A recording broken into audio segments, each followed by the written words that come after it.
talking a lot about dreams. We've been talking a lot about dreams today, and I'd like to ask you, I'd like to start with a question.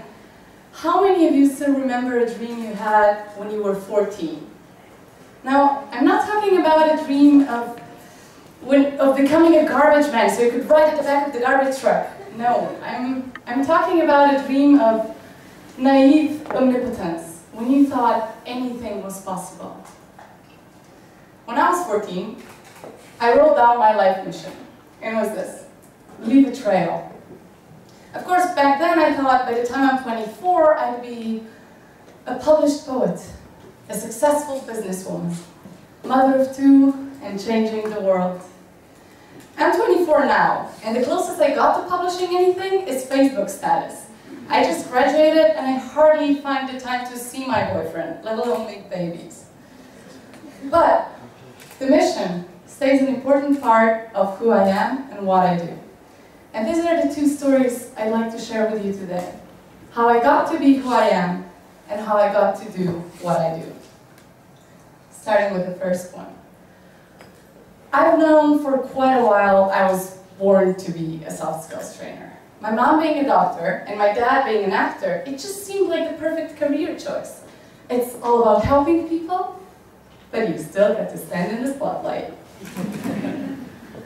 Besides, I thought of myself as incredibly smart and immensely talented, and when I came to the Train the Trainer summer school to become a trainer, I just needed everyone else to realize the same. You can imagine I wasn't easy to handle. The trainers there were giving up on me despite my potential and knowledge and skills because of my know-it-all attitude. Apart from one. One of them, one night, took some time to give me some incredibly harsh and painfully honest feedback. And I realized I don't want to be this way. I've been missing out. And I decided things need to change. And it wasn't easy in the beginning. I kept going back to my old patterns, but gradually and through time, I changed. I became a better trainer. And what's more, a better person. And this is what this is all about. And it's also my first message to you. It's dare to change. Change is never easy. But more often than not, it's worth it. Because that's how you get to be who you want to be. And this is also the beginning of my second story, which actually starts a few years earlier when I was a freshman in psychology. I got completely enthusiastic about this idea of a work group in our student association that was supposed to be giving workshops to other students to improve the quality of their lives. Wow. I put my email on the list and I waited for the first meeting. And waited. And waited. About half a year later, I sent an email to the girl who was supposed to be managing the group, to which she replied, "Dear Katarina, I see you're very enthusiastic about working for this group, so I suggest you take over the group management." Sorry, what? I can hardly manage myself, let alone a whole group of people managing other groups of people. I had no management skills, no leadership skills, and to be quite honest, I like basic communication skills too.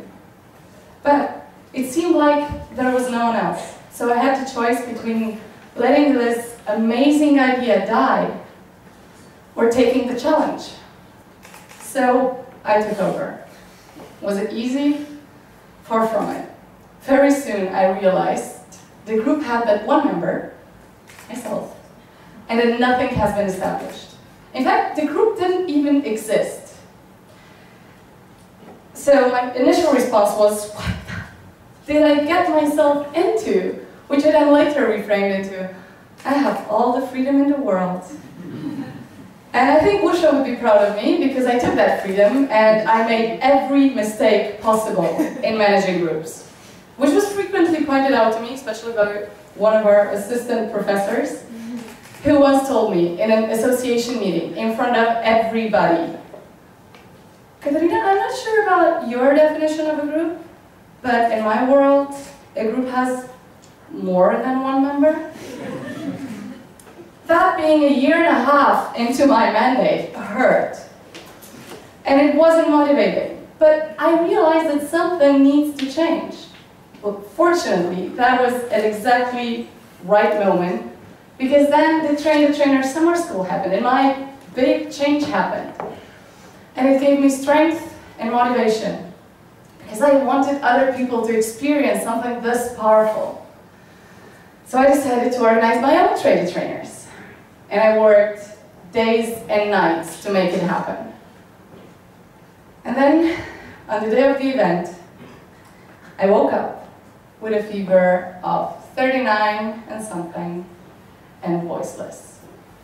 Which of course is nothing in comparison to all PITRAS patients, but it's still not the best state to be in if you want to deliver 8 hours of workshops a day.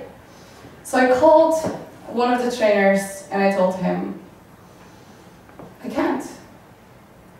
It's not going to happen. I failed. Luckily, the guy on the other side was overly optimistic, and I let myself be convinced, because I cared too much about this idea. Now, I'm not telling you that you should just ignore your body and go for whatever you want, regardless if it harms you. No, but what I am telling you is this. Dare to care. Because even if it's not always easy, more often than not, it's worth it. Today, the trainers who became trainers at that event are organizing a third edition of the same event. They're reaching most of Slovenian students. I moved from our Students' Association to the international level and developed training there, but the idea here lives on. And it's spreading. And this is what this is all about. And it's also my third message, which is care to change. Remember that dream from the beginning? The omnipotent dream of anything is possible? How many of you still have that crazy idea of making an impact? And how many of you feel like there is nothing you can do on your own?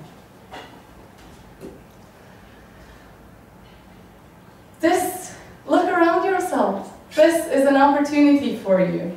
Because the only way to make things happen in this world is by letting everyone know that you have an idea that you care about and that it's an idea worth spreading. So use this opportunity today.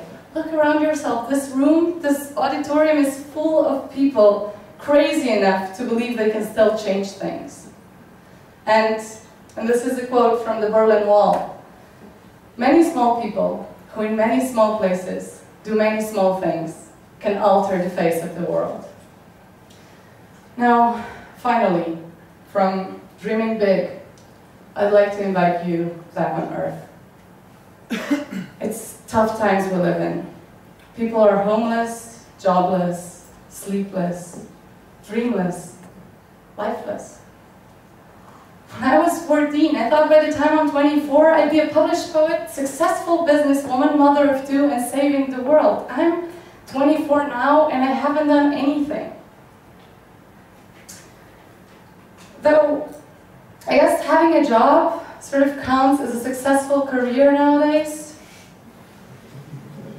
People tell me how lucky I was to get this job, like Thielen, a dream job, right after graduation. But if you ask my boss why they hired me, he'd tell you it's because my eyes sparkle to workshops. And that they do. They sparkle to workshops because I know how it feels to see someone change in front of your eyes. I know how it feels to create an environment in which people can realize their full potential. I know, because I tried. I tried, and I failed. And I tried again, and again, and again, until I saw it happen.